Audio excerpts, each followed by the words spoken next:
Hello, my friends. Welcome once again to Spiritism, a closer look. You are on Kardec Radio, and we do this every Wednesday at 7 p.m. Eastern Time. Uh, as always, I usually say if you have any questions, any suggestions, if you want to bring any information for us to share here, discussions, suggest topics for discussion, you have the contacts down here on your screen. So just feel free to get in touch with us. Okay, so tonight we are going to take a closer look at the road ahead. The road ahead. Of course, we know, that there's a lot of things that still have to happen in our lives. It will happen to our lives. We know our destination. That's a well-known thing. Our destination is to be perfect. And between now and the destination, a lot of things will happen. Some of them are short range, some of them are on the mid run, some of them are on the long run. So there's still a lot. And this is Christmas coming up, Christmas celebration coming up this weekend. So we are going to kind of talk about both a little bit. Okay, so the road ahead. We are going to base our talk, it's a vast subject. We could be talking for hours and hours and hours here. That's not the point. It would be pretentious to even try to bring everything on the subject here. We can't do that. So we are going to pick a chapter in this book here, Our Daily Bread. We are going to pick one chapter. It's chapter number 20. And the name of the chapter is The Journey. The Journey. So we are going to read through a little bit, not the entire chapter, just a few passages, a few phrases actually, and we're going to comment on it. But the whole idea is this, the journey, what lies ahead for us. So this is by Spirit Emmanuel. He wrote the book through the hands of Chico Xavier in Brazil. So the chapter starts like this. It is always important to carry on in the quest for definitive spiritual growth. It's the first phrase. So let me just remind you that, as we know from Spiritist codification, spiritual growth or moral growth, moral progress comes after intellectual progress. Intellectual progress comes first. So we develop a sense of how to make better choices, and then we make better choices. So choosing morally something better comes after learning the method or learning how to do that. So intellectual progress will always come before moral progress. So the phrase was, it is always important to carry on in the quest for definitive spiritual growth. He continues, it is indispensable to press on, overcoming obstacles and darkness, transforming all afflictions and difficulties into steps of ascension. Okay, so we need to break this down in parts. It's a phrase that has a lot in it. It's not too long, but it has a lot of ideas behind it. So we're going to go in different layers here. So the first part, it is indispensable to press on, overcoming obstacles and darkness. He's talking about spirit life, right? What is, for the spirit, what is an obstacle? What is an obstacle? It's not a wall, it's not something physical. An obstacle is everything and anything that slows down spiritual or moral progress. Anything that does that. regardless of the source, how it came about. We're not going into this right now. That's not what the chapter is about. But it is something that, slows moral progress. That's an obstacle for the spirit. For the most part, the obstacles are ourselves. Very frequently. Rarely, we are not the obstacles. Because the obstacles, they will come, they will show up in front of us, per se, because of what happened in the past. They are consequences of things and actions and situations of the past. And those situations, they work one way or another, directly or not, created by ourselves. Some of these obstacles are created because our impositions, we impose things on people, on situations that we want this thing to develop one way only, my way. Anything else, any different outcome is no good. So we impose our desire to have people and situation complying to what I think it should be. That is in itself an obstacle. Because it's like me saying to you, there are, let's just say, 3 ways to go from my house to the supermarket. But never use the first and the second way. Only do the third way. That's the only good path to get there. So you see, there's nothing wrong with number 1 and number 2. I decided to eliminate because I want to go through number 3, and that's it. And everybody should use the same path, number 3. But that does not invalidate 1 and 2. There are still feasible paths that will take me to the supermarket. So we tend to impose on people and on situations. We create situations because of that. And they will show up later in our lives as obstacles. So that's what I'm saying. For the most part, we are the obstacles ourselves. Rarely. It's something different than that. So obstacles and darkness, as Emmanuel says in the text, these are our vices. These are spiritual influences that we allow to prey upon us. But how come do we allow these spiritual influences to prey upon us? Because of our thoughts. We attract those that have the same thoughts that we do. So if we have evil thoughts of any kind, we are attracting spirits that subscribe to that same way of thinking. And they will prey upon us. They will force us they will slow us down.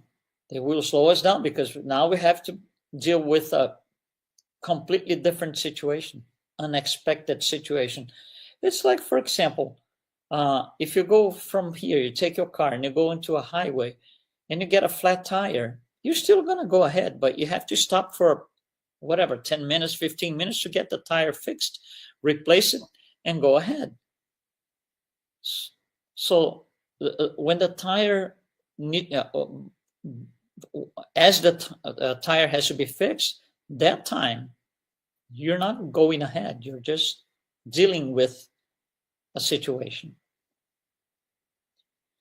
So when these spirits prey upon ourselves, it slows us down because now we have to deal with them. Other types of obstacles. For example, if you get bad news,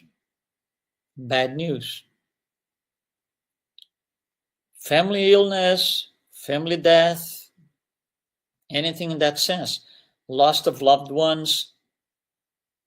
It's we need our time to for that whatever news sink in. We need to calm down. We need to, we will most likely rethink our life for a few days at least, if not longer. And that will, open different ideas, different paths, and that will slow us down a little bit. There are situations, unfortunate situations, where people never get past the loss of a loved one.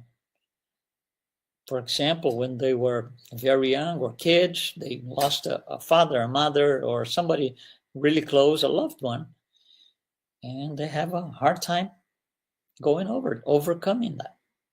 So, so bad news, can cause this. However, what slows down is not the news. It's not the news. It's how we interpret and deal with the news. It depends a lot more on us than anything else. And it's different for everyone. Okay, the text continues. And here's the next idea he brings in. However, we must clarify the characteristics of the journey for the acquisition of eternal values. It's going parts here. What are eternal values? Acquisition of eternal values. Acquisition of what exactly? Nothing material is eternal. Nothing. Eternal are the attributes of the spirit, the soul. Virtues. That's what we need to acquire. Virtues. Throw out or discard, with time, of course, discard the vices and acquire. That's the acquisition of virtues. So there's a journey. That's the journey to leave, the vices behind and start acquiring new things. What new things? Eternal values, virtues. So that's the journey. So for that journey to be productive, it's necessary to pay attention to certain things, certain elements.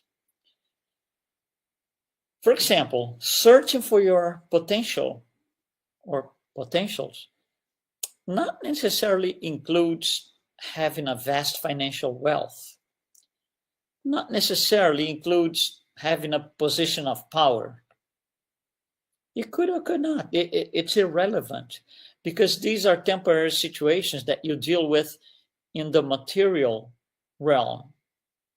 See, wealth and power are not for everyone, because wealth and power, they add struggles that might not be on site for you in this life. It was not part of your programming. And suddenly you hit the lottery, for example, and you get millions of dollars. Then you have to deal with that. And not necessarily it's an easy thing. For most people, it becomes a challenge. So wealth and power, for example, you will have, all of us, we will have the opportunity for mastering power and wealth. It just might not have to be in this life, right? So we have to make sure that we understand that the journey is not about being rich and controlling everybody or being power. No, it's not. Emmanuel continues. It is indispensable to press on, overcoming obstacles and darkness, transforming all afflictions and difficulties into steps of ascension. Okay, so overcoming all these obstacles that we discuss here, transforming affliction and difficulties in stepping stones. Afflictions and difficulties are nothing else other than results of the existence of obstacles and darkness. Once they exist, because we created, we are going to go through afflictions and difficulties. There are consequences of it. And these obstacles and darkness, they generate different types of affliction and difficulties for different people. It's not the same for everyone. It's not the same for everyone. For example, loss of a loved one. It could mean one thing. For example, two people in the same family, let's just say two brothers or sisters or two siblings. The father dies. One takes in a very hard way, the other doesn't really care much. It's not the same. The event is the same, but the way it is processed by each spirit is not the same. Not necessarily the same. So instead of having these obstacles and darknesses bring us down, the goal is to make them, to transform them into stepping stones that will get us to the next level. It's a learning process. It's a lesson. Those are lessons. That's how we, advance in life. In our lifetime here, that we advance a lot based on stepping stones that in the past we just thought they were problems, and not necessarily. Once you get out of a problem, once you overcome the problem, you know how to overcome that kind of situation. You're never going to go through it again. Or if you ever have to go through it again, you know how to get out because you've learned the lesson. You experience. That's your lab. Earth is it's a lab for the soul. It's a lab for the soul. He continues. It is imperative to carry on, but the journey is the responsibility of the eternal spirit in the arena of inner acquisitions. It's imperative to carry on, meaning you can't stop progress. Can't. It will happen sooner or later. So let's make it happen sooner, right? It's a lot better. It's a lot easier. The journey, as Emmanuel says, is responsibility of the spirit. So again, this is personal. It cannot be outsourced. It cannot be outsourced. And it's something different for everyone. So it's almost like a proprietary. They're not two of the same. And here we'll conclude the message. I'm not getting the entire message of the chapter, but the most important parts. This is the last paragraph. It is important to work to know oneself, to enlighten oneself, and to listen to Christ each and every day. Listen to Christ means what he brought us, what he taught. And it continues. In order to imprint this lesson, Christ's lessons, within us, we have been born on the earth to share in its struggles and to spend its bodies. And on it, we will be reborn again. So what does it mean? We have to go to the lab to imprint the Christ's lessons by practicing it. The lab is called Earth.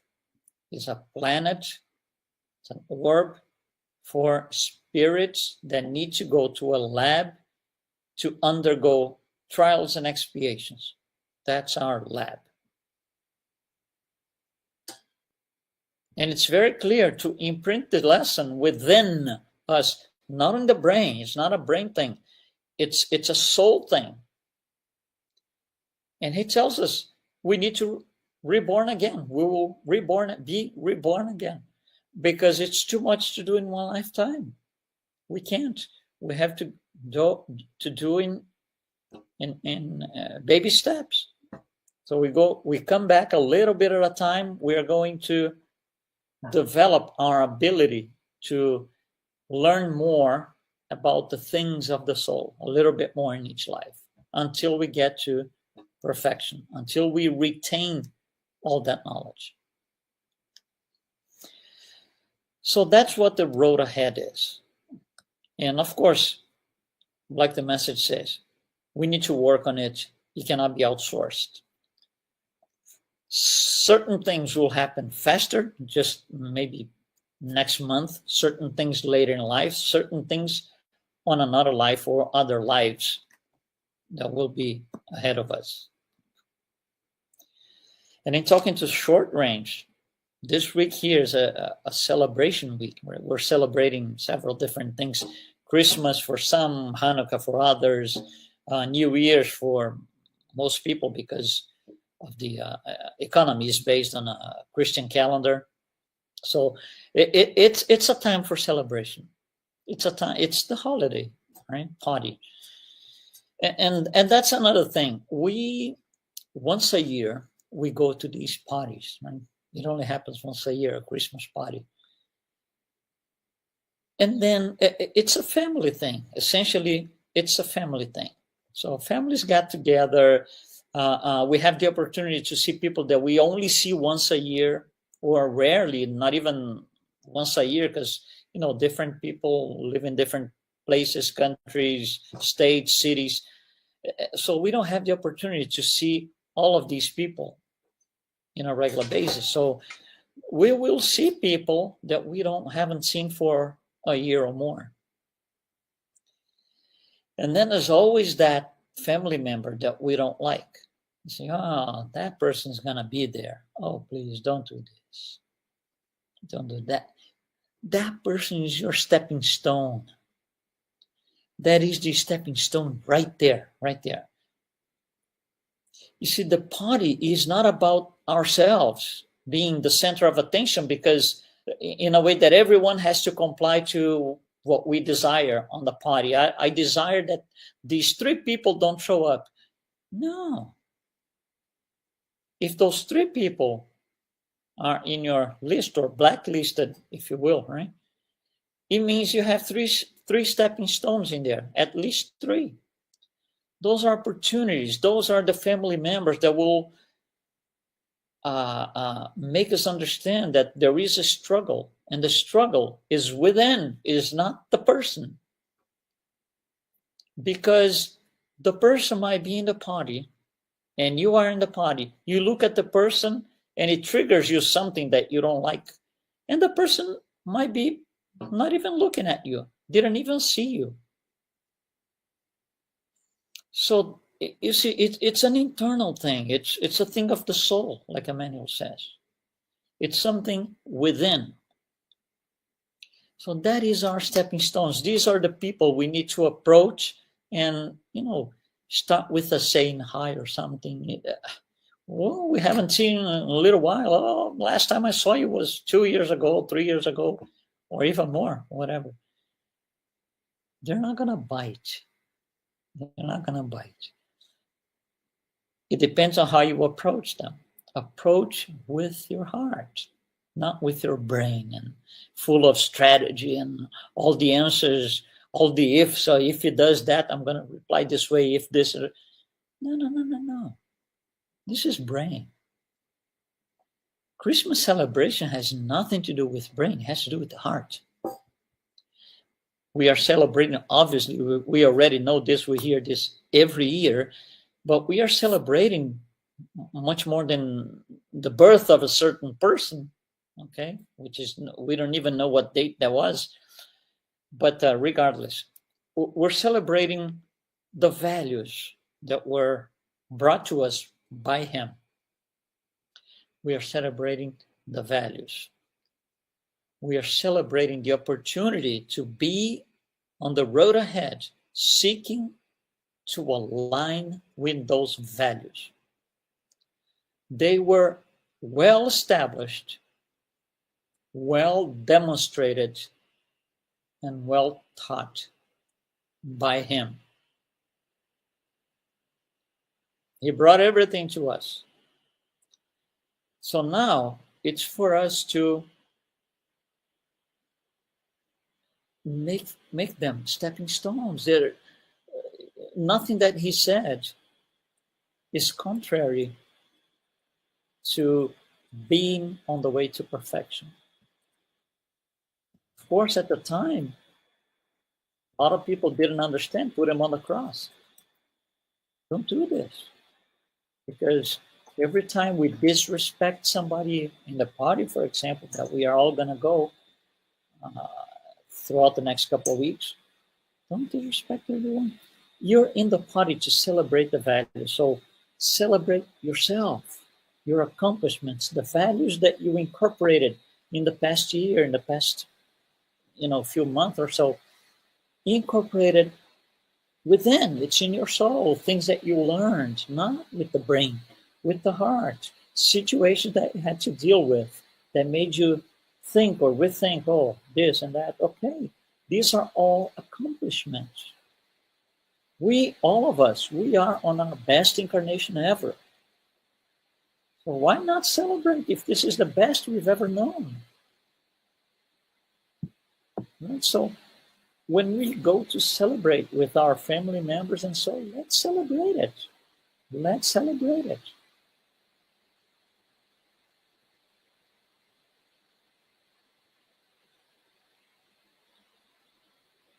Well, I wanted to bring this to you tonight so you can think about it.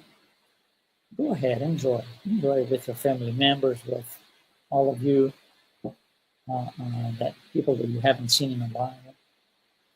And next week, it's going to be the last week that we do the program of this year. Not the last program, just this year. There's more coming up next year. A lot of different things next year. So, again, enjoy. Party time. Respect. And never forget, stepping stones. Go say hello to those that you don't like. Thank you so much. Enjoy your Christmas time.